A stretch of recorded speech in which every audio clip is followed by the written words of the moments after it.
তারপরে আরতি দেখে চলে গেছিলাম চানে, চান টান করে এসে চলে এসেছি খেতে। আর আমার দিদি দেখো দেখাচ্ছে, গাইস দেখো আমি ভোট দিয়েছি, দেখে নাও। তারপর বলছে কি আমার নেল পলিশটা কি ভালো লাগছে না, দেখো গাইস দেখো। আমি বলি নিয়ে ভালো লাগছে। তারপর আমার রবিদা আমাকে জল দিচ্ছে, কতই না ভালোবাসে কি বলবো। তারপর মুখটা দেখো।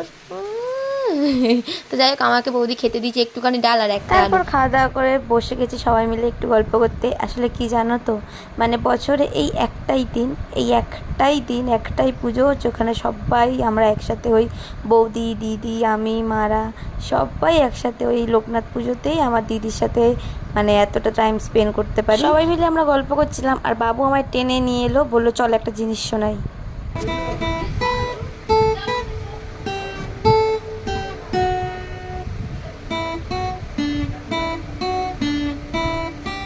আর আমি যেহেতু এসআরকে ফ্যান, ওই জন্য বাবু আমাকে এই টিউনটা শোনালো। আর আমার বাবু কি সুন্দর শিখেছে না গিটার বাজানো।